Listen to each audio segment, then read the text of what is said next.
BvLF has had over the years, and more importantly, a transition that we have embarked upon, which is to move away from the specifics to looking at the family as a whole unit and then addressing the needs of the infants, toddlers, and caregivers at a societal level. As I understand, the infant toddler caregiver network is focused more on capacity and training of city officials to be more cognizant and to be more caring of the needs of the targeted demographics.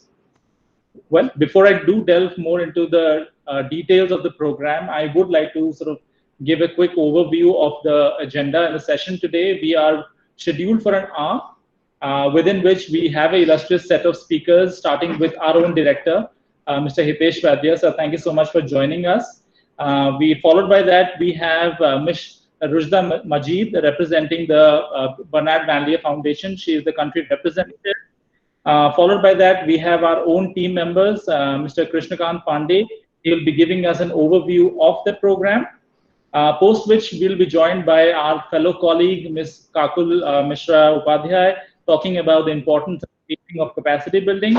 And finally, we'll have our Joint Secretary, Mr. Kunal Kumar, the Joint Secretary and the Mission Director of the Smart Cities Mission, give a keynote address of the ITCN program. Finally, we'll wrap it up with a closing remarks and the way forward. So without further ado, I would invite our director, Mr. Hitesh Vaidya, to speak a few words, set the context, and then take it from there. Sir, over to you. Good afternoon, everyone. And really, I welcome you all for joining us in this event of the launch event of Infant Toddlers Caregiver-Friendly Neighborhood launch. I was asking my team members, what does it mean when we say launch? You know, is it something which we are trying to showcase, or is it something, some material, some tool, some template, some training tool which we want to really bring out, and that shows that that is what we have achieved. But I was told that this is a starting process of a new thinking toward, while we are starting thinking about cities and cities as engines of economic growth, which we all talk about. What does this engine, who drives this engine? And this engine is driven by people, but one of the big, most crucial stakeholder in this engine is children. You know, and we all have lived our childhood, and the way we drive our look at the cities, that is how the city will become. So look at the whole city planning from the children perspective. We all talk about developing human capital within cities, and that human capital, actually investment in human capital is investment in the cities from the children point of view. And I think that's the where we are you know, working towards how we make our cities more child friendly.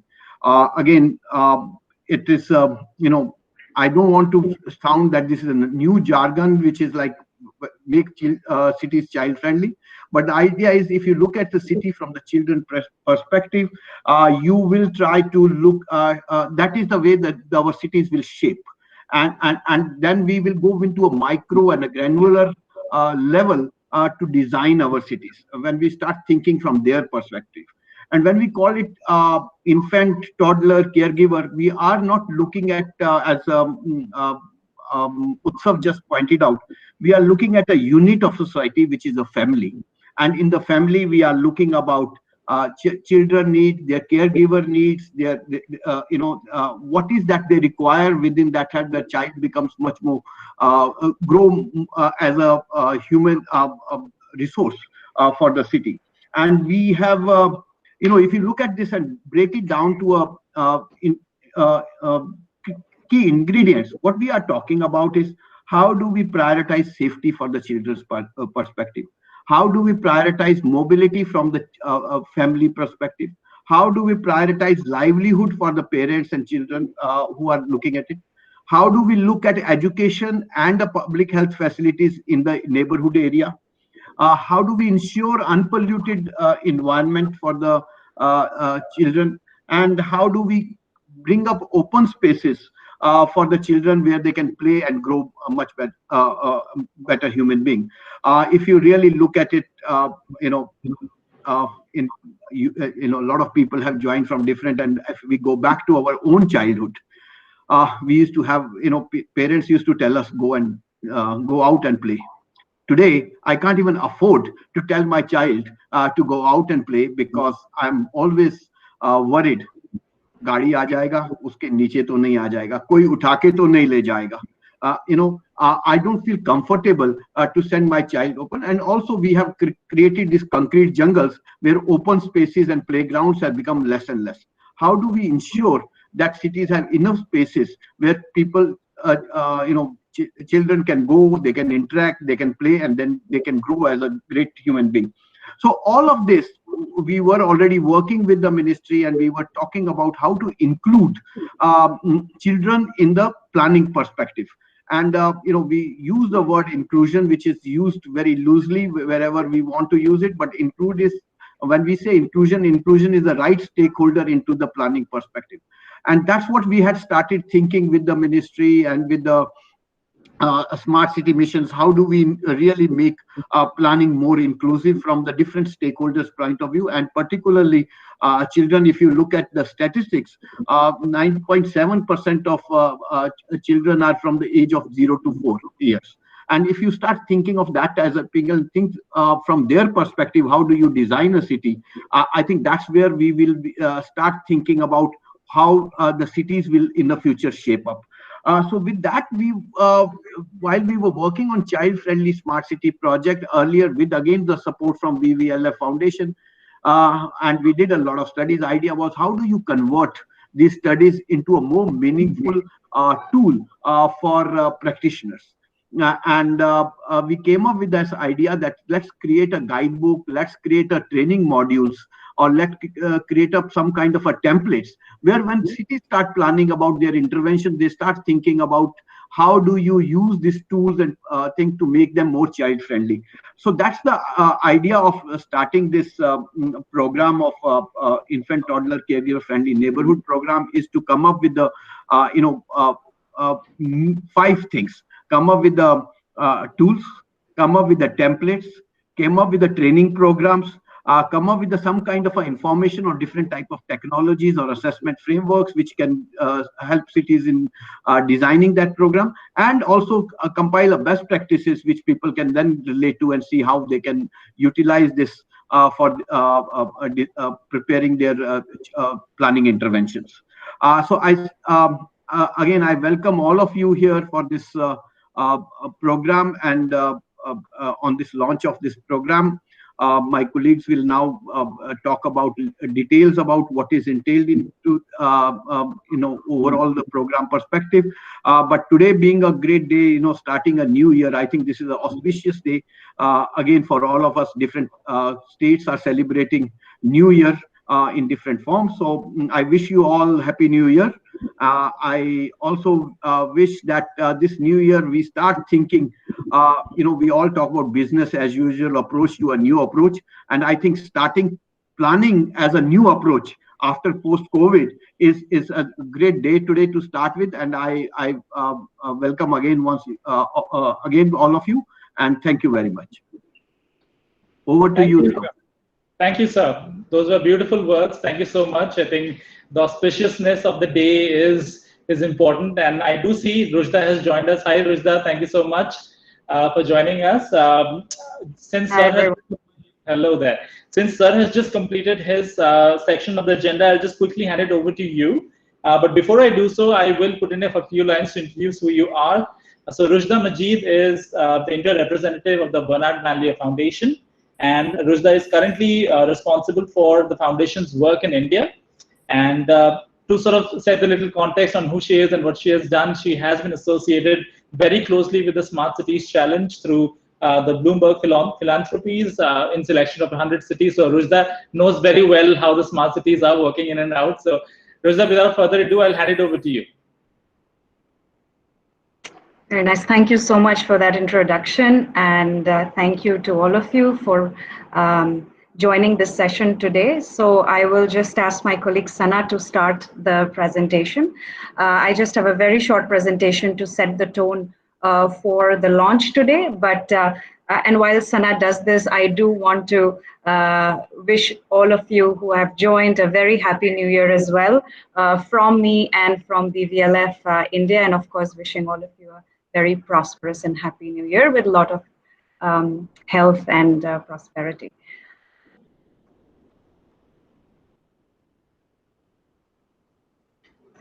Thank you, Ruchita. Sana, over to you.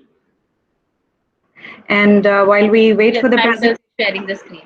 Okay, thanks, Sana. So I also wanted to thank the director, Hitesh Vaidya, who just welcomed all of us and set the tone for this conversation. We are, of course, very grateful to the National Institute of Urban Affairs for this collaboration. And many of you know that we have a long-standing partnership with NIUA focused on young children and cities, and this is just a continuation of more of the good work that NIUA has already done under this particular domain. And of course, our sincere thanks to the Ministry of Housing and Urban Affairs for its support and always for its constant guidance in all the work that we hope to do or support in cities.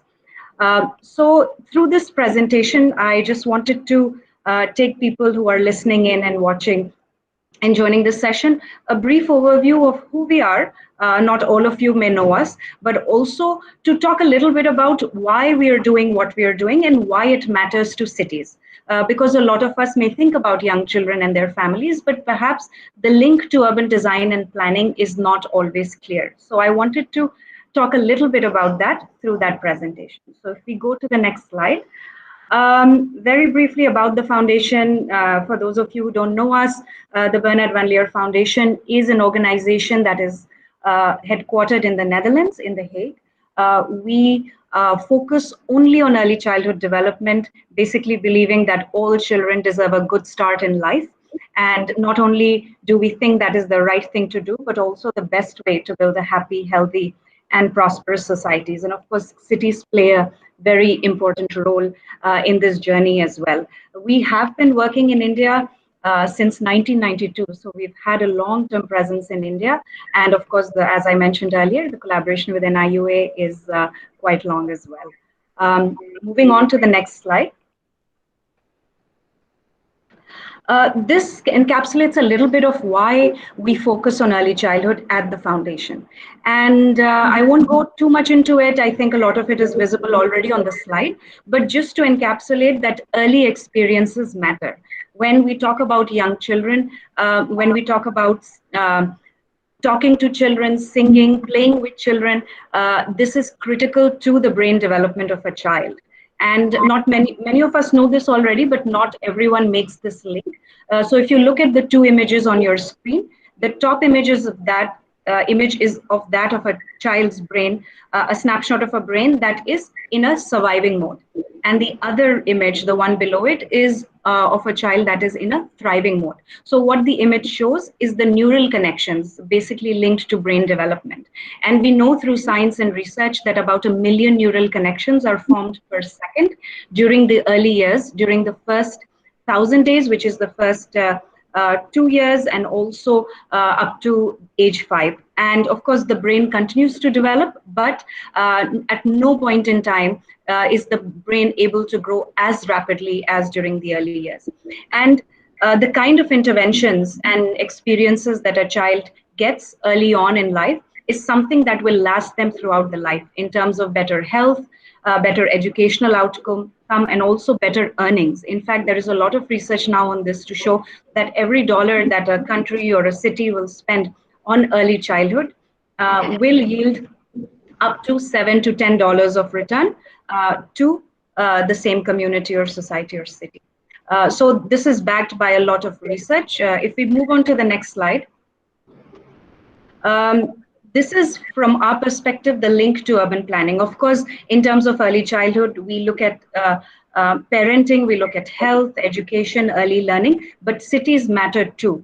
And Urban 95 is one of our initiatives globally that is basically looking at the height of 95 centimeters, which is the height of a healthy 3-year-old child by WHO standards.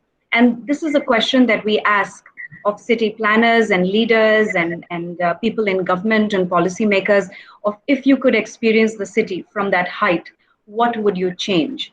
And of course, when I was talking about early childhood development, these early experiences matter, and therefore the physical environment, the built environment, is a clear link to why cities need to cater for young children and their families. And I will talk also a little bit more about not only cities, but why we are talking about the neighborhood scale. If we move on to the next slide. Very quickly, Urban 95 is a global phenomena. It's spreading all over the world. These are some of the cities that have already adopted and worked under this initiative. Various scale-ups are in process as well in different countries like Brazil, Israel, and so on. In India, we have pioneering cities, Pune, Bhubaneswar, and Udaipur, which are already working on this journey. And we have a scale-up in process through MoHUA, and when I say we, I mean the ministry and of course partners such as NIUA and with BvLF support. And this is a lot of cities in India are embracing this as well and have applied to the challenge. So this is a rapidly expanding understanding of why cities matter to young children and their families. On to the next slide. So under Urban 95, we look at a few core areas. It's looking at public space, mobility, neighborhood planning, access to nature, air, noise quality is important, of course, access to early childhood services such as health centers, PHCs, looking at Anganwadis, and so on. So a range of early childhood services. And none of it is possible unless different departments within cities collaborate, and of course there is a lot of emphasis on data as well to be able to therefore cater better to the needs of young children and families in cities. Next slide.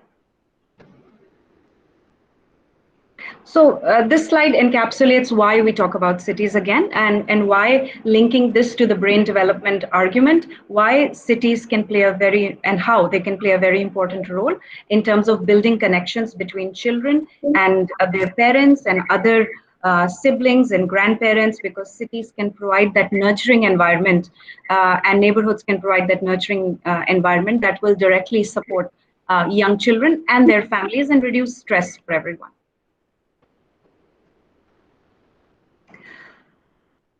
So this slide I've already basically talked about, but I wanted to emphasize why we are talking about ITC. So when we say ITC, it's just a short form for infant and toddlers, the 0 to 5 years, and their caregivers. And why do they need our focus? So I've already talked about the rapidly developing brains of young children and why they need to therefore need a nurturing environment, why they need to be able to breathe in clean air and also have less exposure to noise pollution, but also their families need to be able to access the early childhood services that they need to be able to build healthy connections. And the other graph is also talking about the brain's ability to change over time. Of course, the brain doesn't stop developing, but more effort will be required later on. Now, how does this all link to city planning or urban planning? And for those of you here who have an interest and are working in cities, I will just talk about the 4 main points of why it matters. First of all, children need response and focus from caregivers. So this is the single most important thing that young children, basically babies and toddlers, the 0 to 5 years, need, which is healthy brain development, but they need a repetition of that behavior. They need that love repeatedly, and they need that focus from caregivers. And city can play a critical role in that.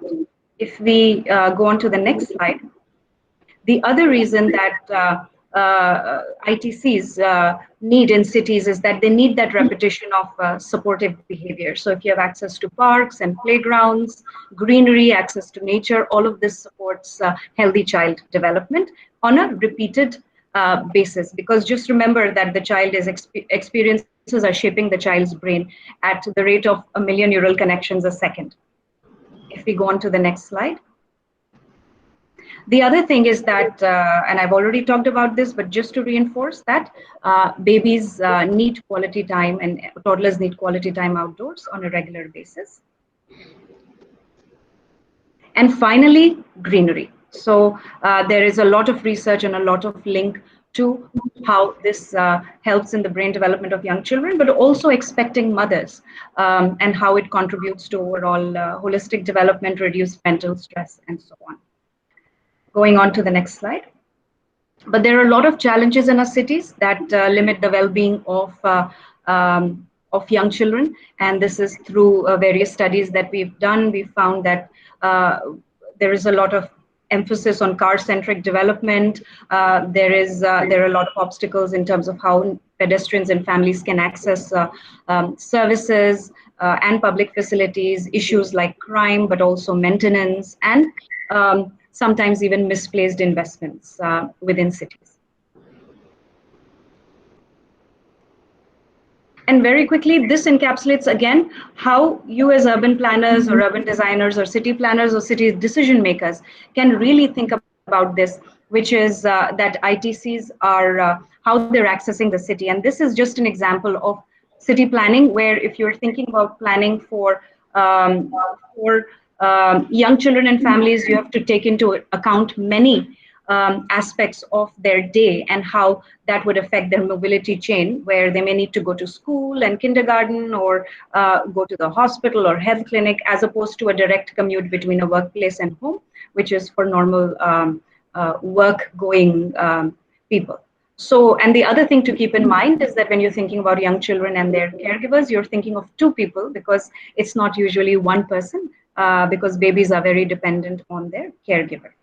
So the cities need to cater for two people when they're thinking of these things. Next. This talks about neighborhood scale. So ideally, and this concept is catching over all over the world, in India as well, of this 15-minute neighborhood where services need to be located, ideally within a particular radius for it to have maximum benefit for their residents.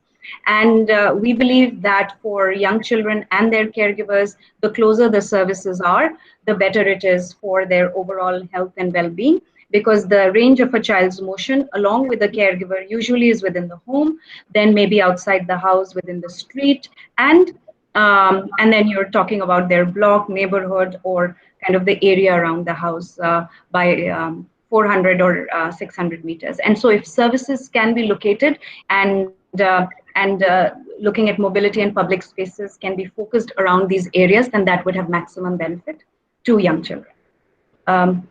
On to the next slide.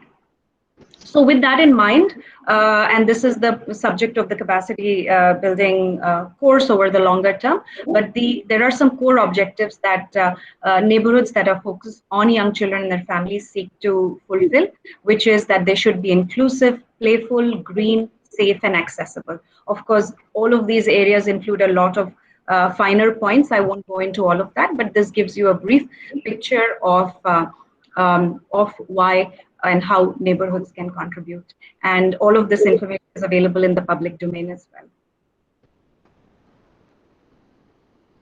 well. So finally, how do we measure this in the short, medium to long term? Is that what we are ultimately looking for is more interaction in their cities, in the neighborhoods, between a caregiver, a mother or a father and a child, more outdoor play opportunities for young children, which can dramatically improve their quality of life, more walking and cycling opportunities, reduce transport time, as I said earlier, to key services. Air quality is a big phenomena, and of course, community that is strong, so any kind of civic engagement activities. Moving on to next. So of course, this affects one neighborhood, but if you zoom out a little bit, you will see that if we are able to focus on a neighborhood, that can become a lighthouse, very much the concept within the Smart Cities mission as well, lighthouse for other areas of the cities, and these ideas can spread in a broader way. So if we move to the next slide.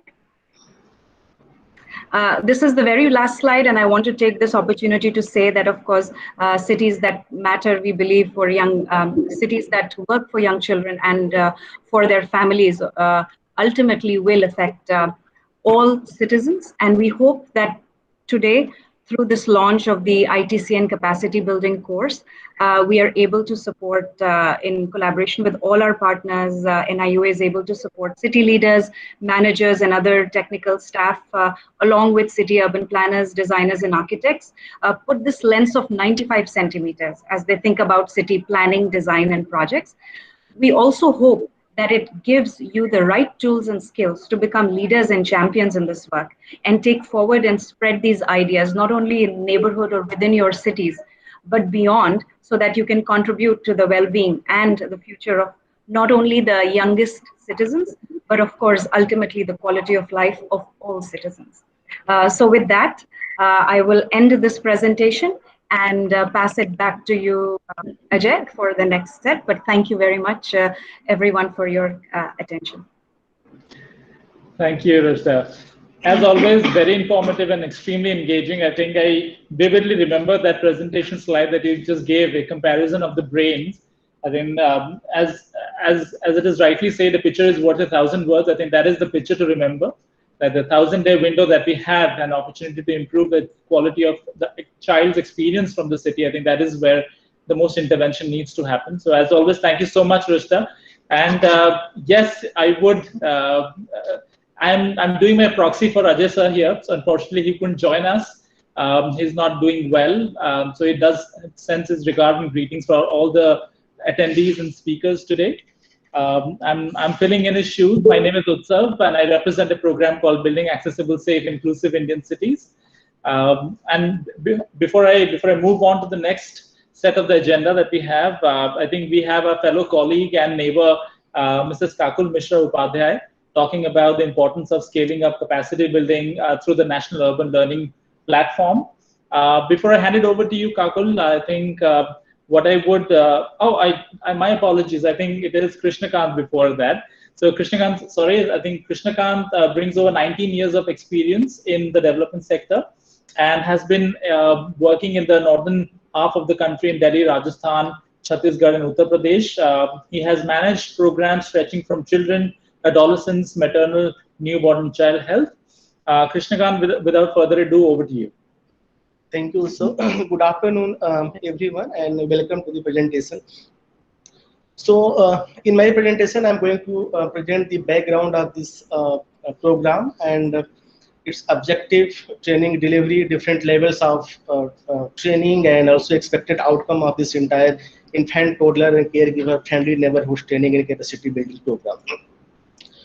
So, BvLF supported the child-friendly smart city initiative of NIUA for close to 5 years. And the aim of this initiative was to mainstream the needs of children in urban policy and planning framework.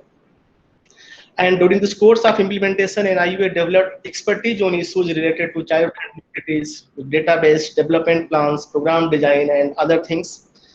The child-friendly smart city team from of NIUA that received requests from different cities and civil society organizations for their orientation, and they also asked for toolkits related to development of child-friendly cities. And the current capacity building program of ITCN capacity building program is in response to demand received from the cities and civil society organizations.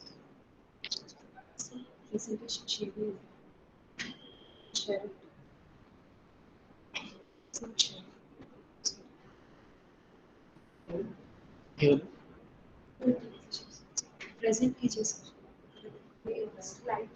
Slide share. Yeah. Now it's okay.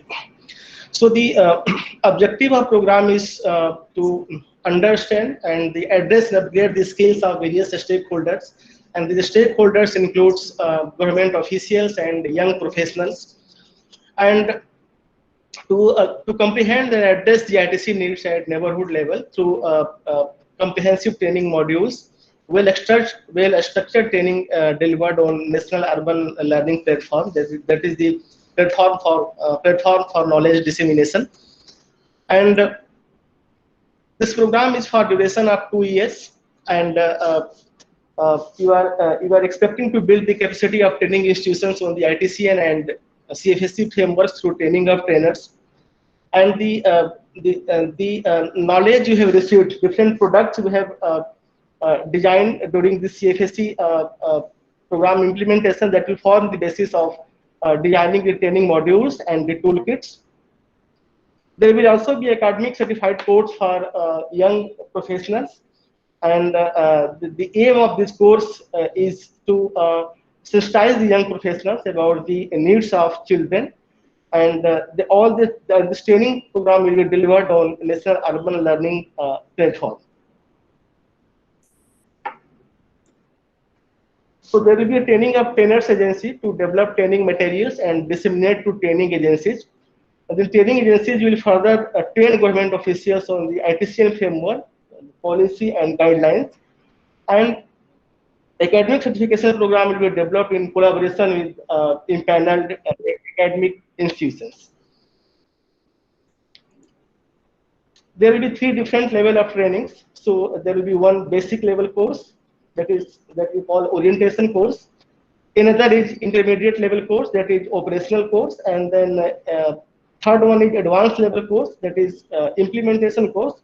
And their expected outcome is well drafted here in this presentation. So in basic level course, you want to utilize the learning you have in child-friendly smart city initiatives.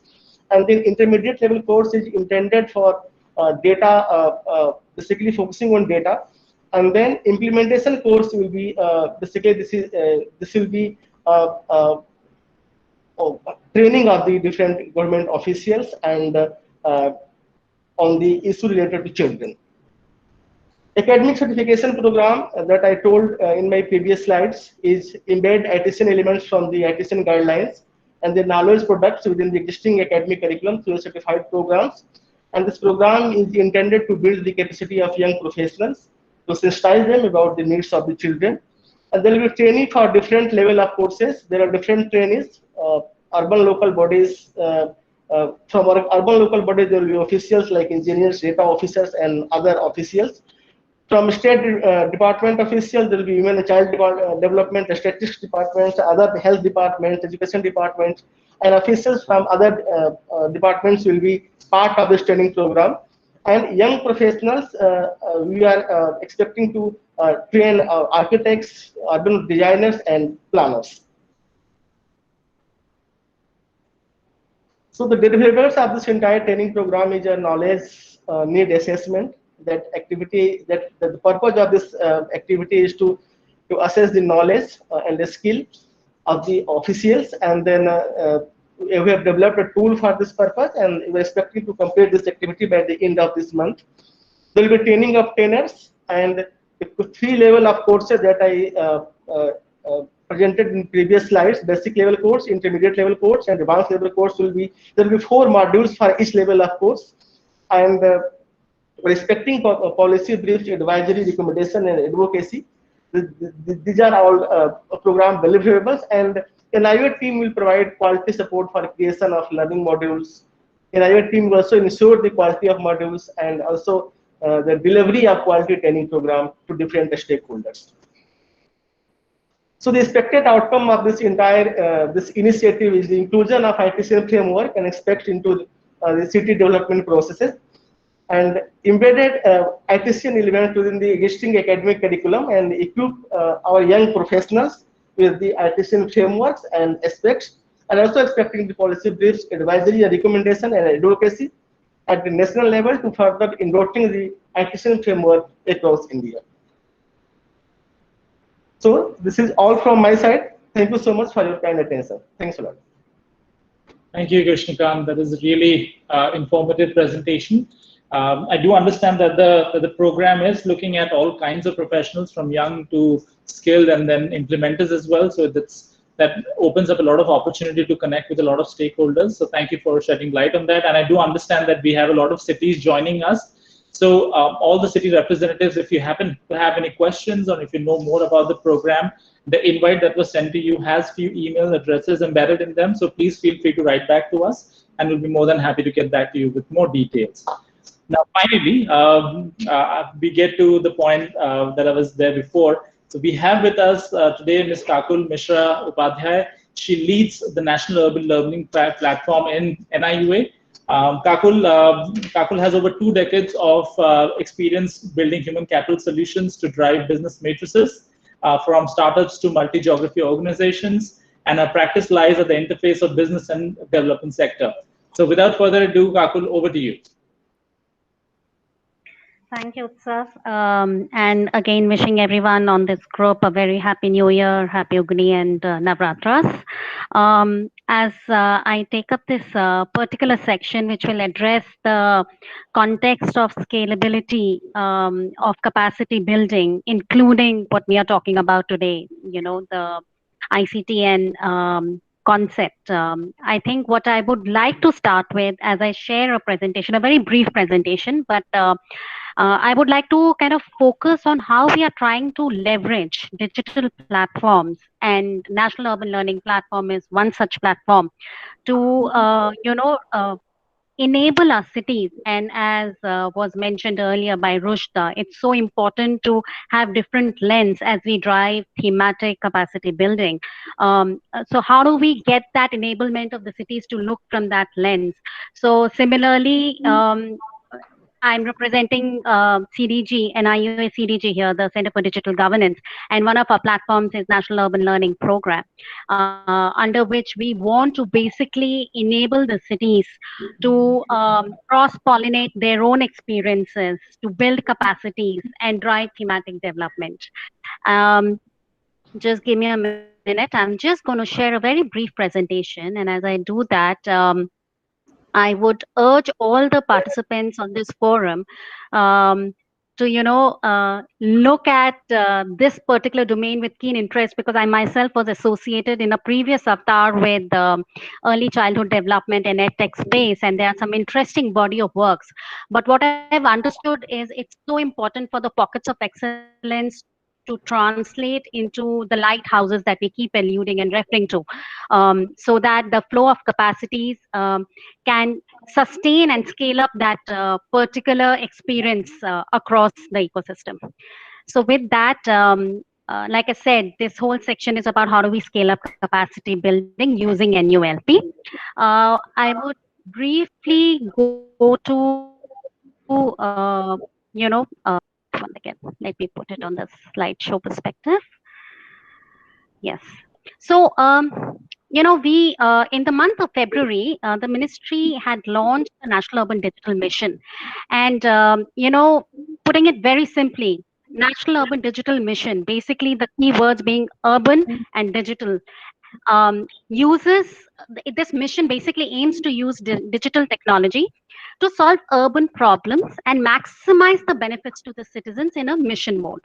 So we are all about enabling our cities to serve the citizens better. And in context of today's discussion, a great segment of that citizen represents our children, the caregivers, the infants, and the toddlers category. And they definitely are one of the most vulnerable group that we are talking about. So what this mission also tries to do is to amplify the benefit of any program by way of leveraging technology along with non-tech elements, which means the right set of policies, the public policy, the reforms, human capital, capacity building, and convergence with other missions. Having said that as a context, I'm honestly not going to deep dive into all these elements, because as practitioners, and I see a lot of cities being represented here, so you would kind of echo with the resonate with this sentiment that as we speak about the challenges of lack of knowledge management, capacity building, non-optimization of resources, this mission basically tries to create a shared digital infrastructure. And one such shared digital infrastructure is the National Urban Learning Platform, which drives capacity building specific to the needs of our cities. So what is it that NULP looks forward to enabling the cities? So the vision of NULP is to empower our urban administrators. In fact, it's not just the cities, I must say. It is the entire quadruple helix. So the administrators, the civil society, the industry actors, and also other ecosystem players to build smart, inclusive, sustainable, and resilient cities. And how does one do that? What are the key metrics to do that? So it is to create a collaborative means of capacity building by way of peer-to-peer learning and best practice sharing. It's also what the entire program rides upon is this facilitating this prosumer approach for learning and capacity building. A prosumer essentially means being a producer as well as a consumer. So the ethos of thinking, irrespective of experience, hierarchy, level, institutional structure, can be a skill expert, a doer in that particular domain of capacity building. And as a producer, please share that experience with others in the system. So that's producer, and consumer obviously is very literal in terms of you consume the learnings and the skills from others as a consumer. And hence, this platform enables this prosumer approach by having various roles of learners, creators, reviewers to enable this. We also believe that it's very important to supplement traditional capacity building models to drive capacity building at speed and scale. And that's what this platform does. And also to improve governance by supporting implementation of newly acquired skills in day-to-day activities. I think kind of having one source of truth by way of dashboards, telemetry data is very important in driving database decision making, and also looking at various kinds of dashboards of other cities and states to create that kind of right framework of reward and recognition to drive a movement in that context. So um, what are those key principles we follow for an ecosystem approach to capacity building? So I think I have spoken about prosumer already. So we basically will focus on creating prosumer-centric use of resources. What it translates into is a city X, which has done some, creation of capacity building toolkits, knowledge products, implementation. They, as creators, as producers, can share that on the platform. And we also want to kind of create more collaborative links by way of peer-to-peer and best practice sharing through this digital platform. So that's your prosumer-centric use of resources, being collaborative. Um, Privacy and security by design is a principle that kind of governs all our platforms. So we only deal with anonymized data and consented data, including all the licensing of the capacity building modules are governed by Common Creative License. Yes, very important is it needs to be citizen centric. I think one of the content standards that we are driving is to kind of have that perspective of who you are enabling and who you are skilling. So have that citizen centric focus and be minimalistic and inclusive in all that you do. So these are the principles that we follow. The platform, the NULP as a program got kickstarted in the year 2019 with the design thinking workshop and 2 pilot cities. Over the course of last 1 year, today as we speak, we have enabled 17 cities on this platform. And we are now creating and operationalizing a scale up of this particular platform by onboarding the right set of demand-based partners on this platform. And I will briefly allude to it. This is just some data point if interested of the kind of cities we have done city activation workshops. These are kind of data of where we are till date. As I mentioned, in terms of courses, if I can just take a minute here, we have 11 courses on the platform, and as we speak, we are populating close to 24 courses more on this platform. Besides, even more content pieces. A course would be an end-to-end capacity building program on the platform. And as we do this, I think there are various sectors that you would see on the screen. What we have done is we have assimilated the learning needs of these cities, and now we are addressing those learning needs through the courses that we are aggregating, curating, and uploading on this. And what's of interest is that cities are participating in giving their particular best practices on this platform. So you would see some of the cities already kind of contributing: Varanasi, Thane, NDMC, Ghaziabad, etc. And we hope to continue this as a trend across this program as well, as we come up with the capacity building programs which can be driven through the platform.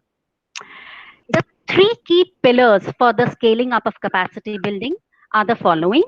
The first one is community building of the prosumers. So here the whole effort of the team is to create an ecosystem from the quadruple helix and create this community of active users on NULP. Needless to say, it is through this collaboration and peer-to-peer connect that the value creation through the platform will happen. The second pillar is going to be the demand assessment, where we will be deeply engaged with the active cities to understand their ongoing demands and needs and learning needs, as well as kind of looking at taking to them the relevant progressive courses which are required to make our cities, more progressive, more accountable, more citizen-centric.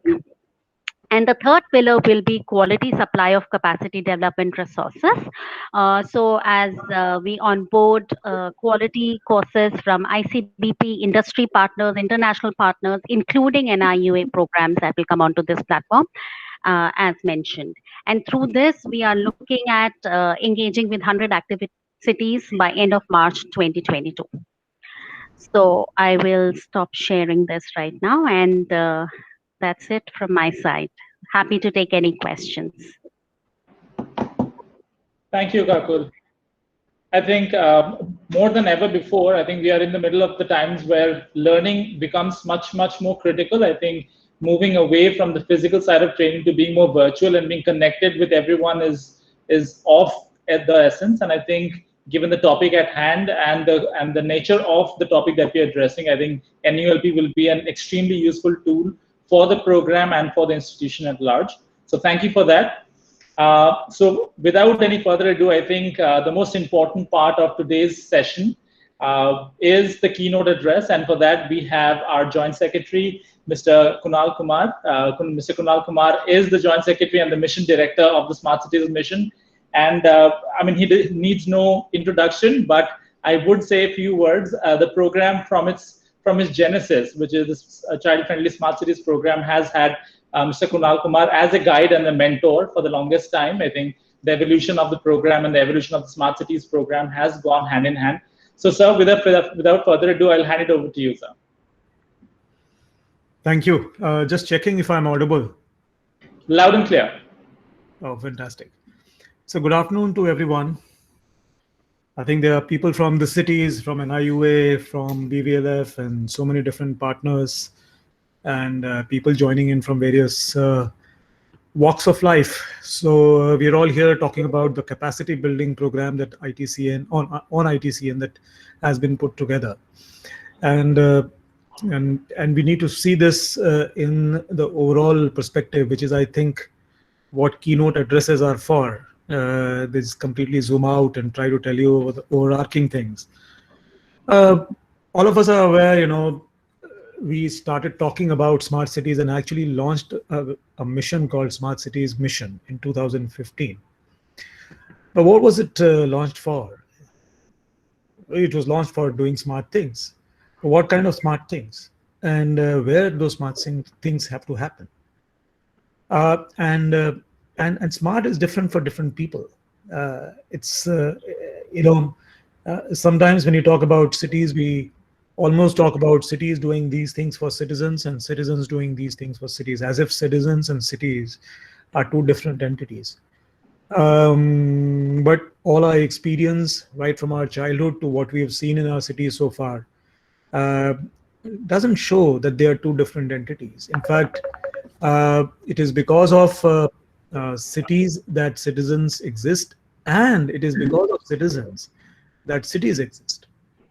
And so, and what really happens is there's something that works in a particular place or a habitation that drives people to move into that place and settle in there. And once they come to a particular place, gradually, because of the many benefits, or what in economics they call the agglomeration benefits, and there could be many other things. I think the initial cities in the world started because they were places for religious gatherings, fun and festivals. Gradually, we've seen after the Industrial Revolution, most cities coming out for economic activity. Whatever be the reason, soon the reason overtakes the people.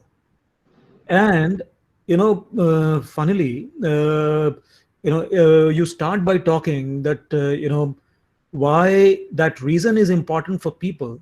And gradually you sort of graduate to talk about why people are responsible, important for the reason, which is why people are important for the city.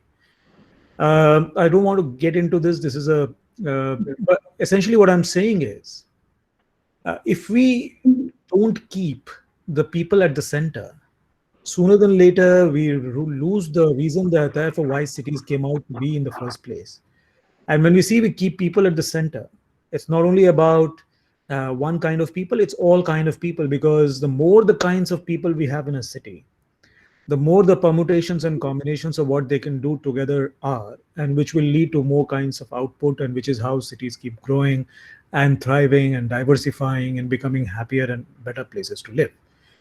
Which is where I think also the movement of young and the millennials and whatever we call them, Gen X or whatever. I think Gen X is old now. Okay, so these guys, when they come into cities, they come with young children, and they create creative economies, and they create the future of the cities, as we may call it. And as investments rise, as cities give better job opportunities, people move into cities, and we have younger populations. And children are one of the most important constituents of that kind of population.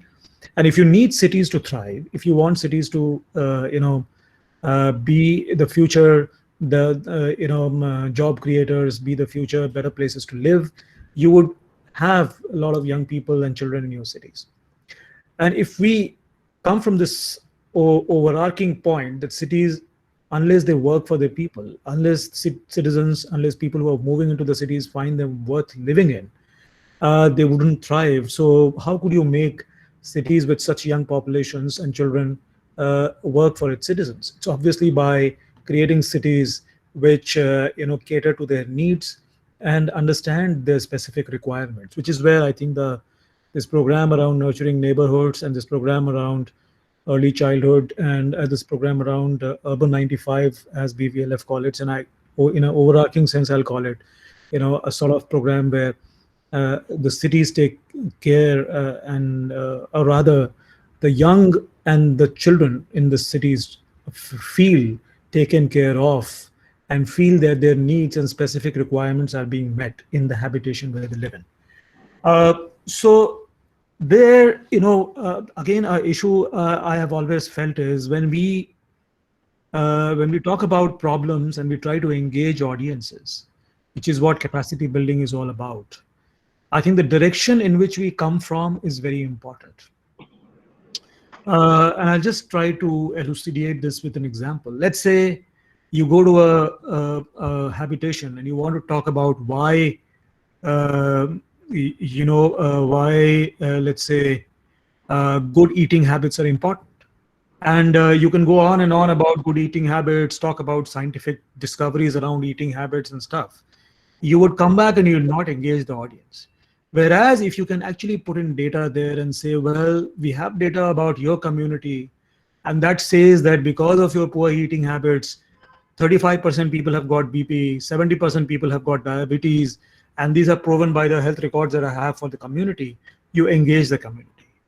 So one of the things I would like to tell the BvLF team also, as well as the team at NIUA, is look at ways of engaging the audience. I think only giving scientific evidence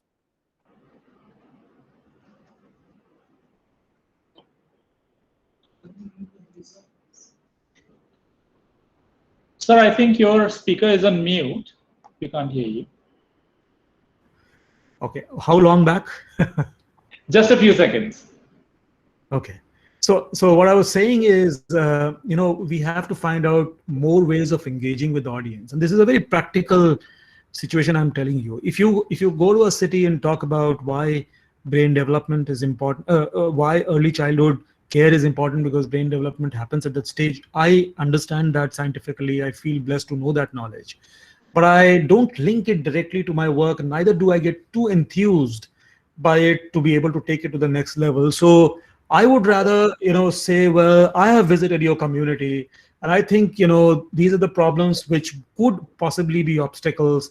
And if these are obstacles, look, this is the data about your community which tells me that this is leading to, adverse effects on children, who are going to become the, next citizens of the city.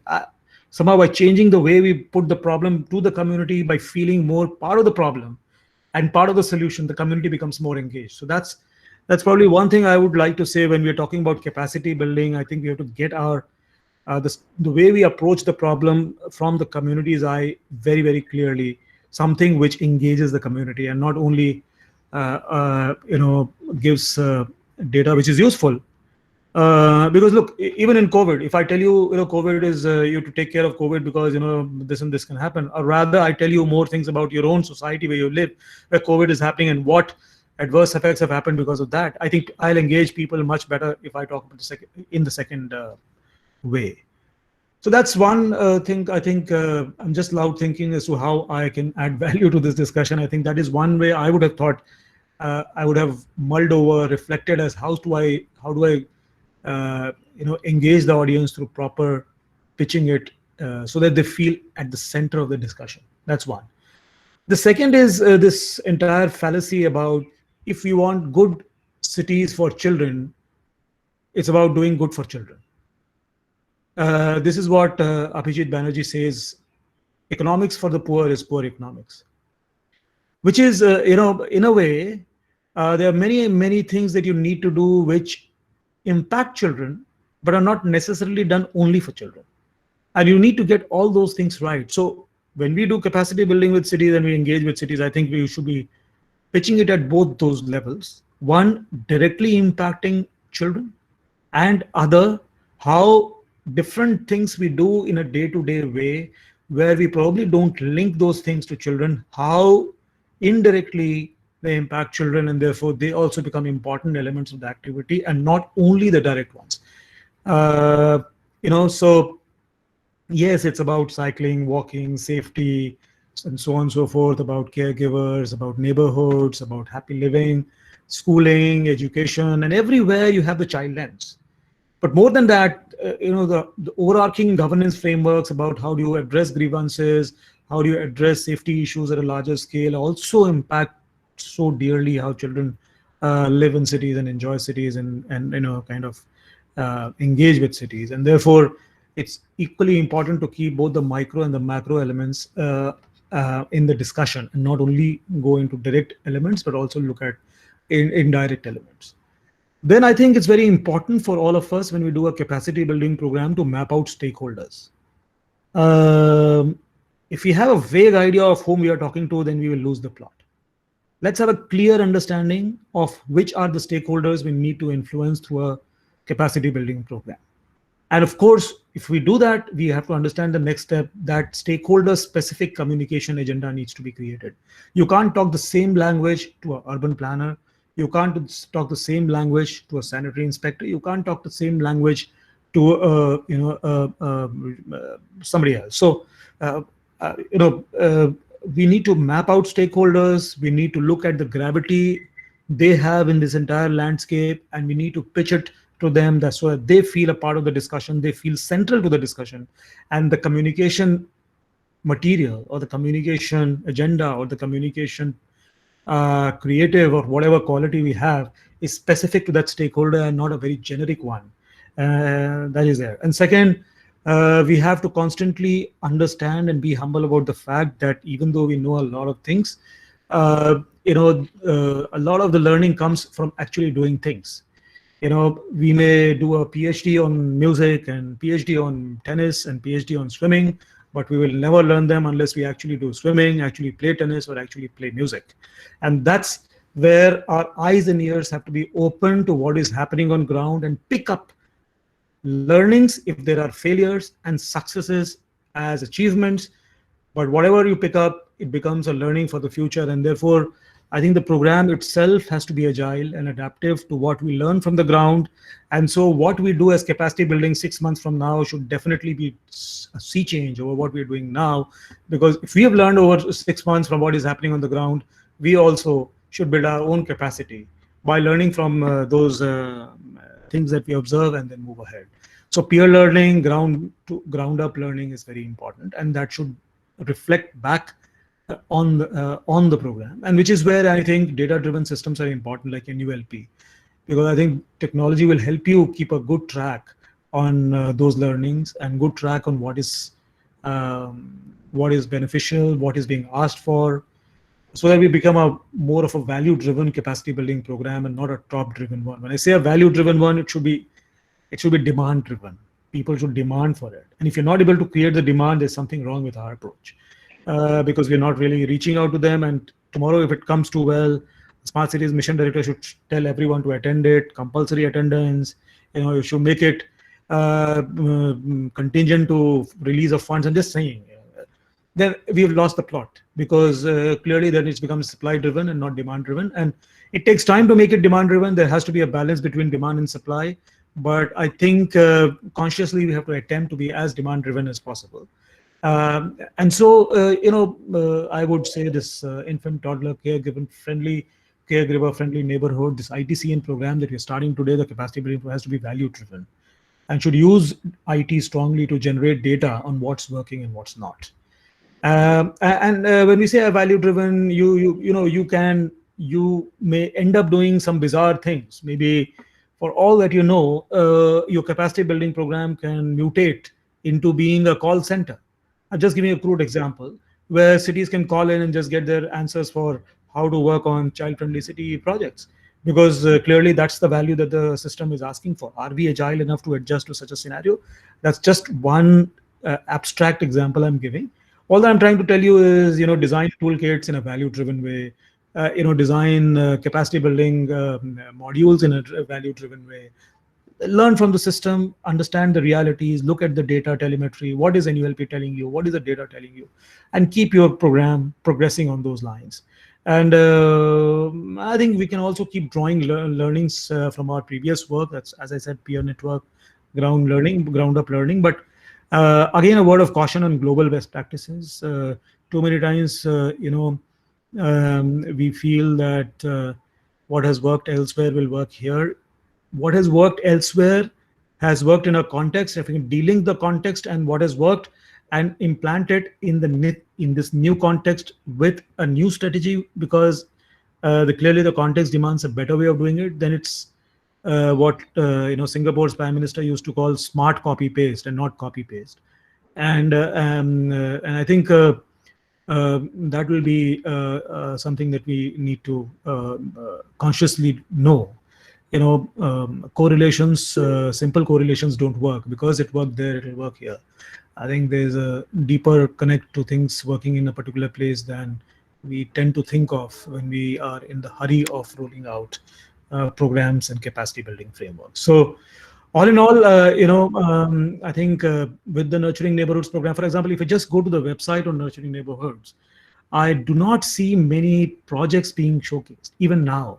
There are details about the program and stuff like that. If you go to the cities, you know which neighborhood they're working in, but not details about the neighborhood, what they're doing there. I would, as a city, like to see that. And, an hour I spend on that website, I should get 10 new ideas. So, that is also a capacity building. So my request to you would be that, whatever we do, even if it's a program or a website or a portal, keep in mind that our maximization of engagement, maximization of our reach, ability to understand the audience, engage with them in the way they want to be engaged, understanding of the stakeholders, their approach to this entire thing, communication according to the stakeholder, and then ground up learning, peer learning, and use of data. These are the things that I think would make our program succeed in the long run. And these do not apply only to this particular capacity building program, but I and Kakul have been talking about, and Hitesh have been talking about this approach in overall capacity building in the smart city space, or the city space, as you may call it. So thank you. I'd like to stop here with all my best wishes.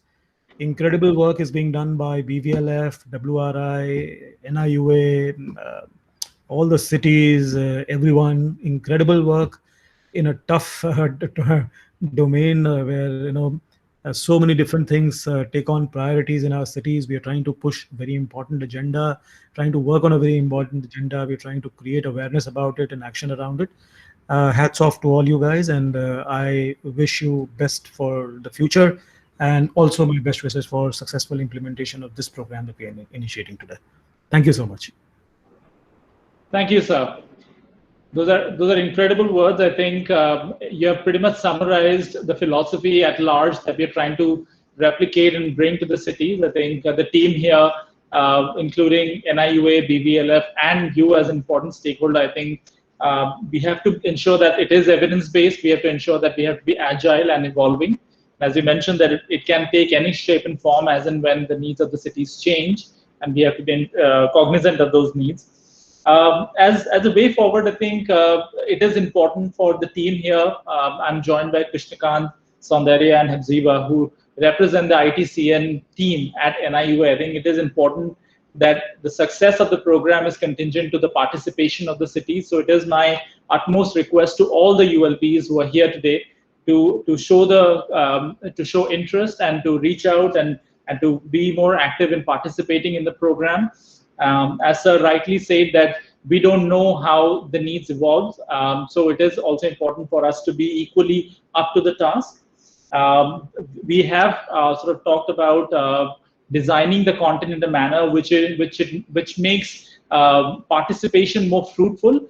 It should not be boring. It shouldn't be one-way traffic. It should be give and take. We should be able to learn from the cities while give something back to them as well.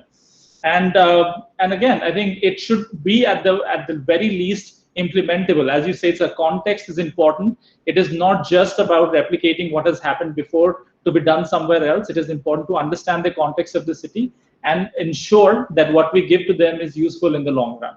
So I think those are some of the most important things that we are taking away from today's launch and from your keynotes. For posterity's sake, I would request JS sir, our director, and Rushda to share the screen, and if I may request everyone else to sort of shut their camera for a few seconds so that we can take this moment to capture the screen and keep it for posterity.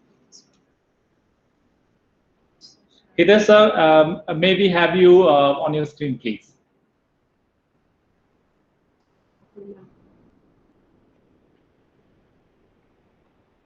I see Rushda right in the middle of the screen, and I do see JS as well. All right, so I think I'll ask. Right, so, yes, sir. Okay, so Data Sir is here. For everyone else, may I request you to kindly sort of turn off your cameras for a couple of quick seconds so we can have Rushda, we can have JS sir, and we can have our director sir share the screen.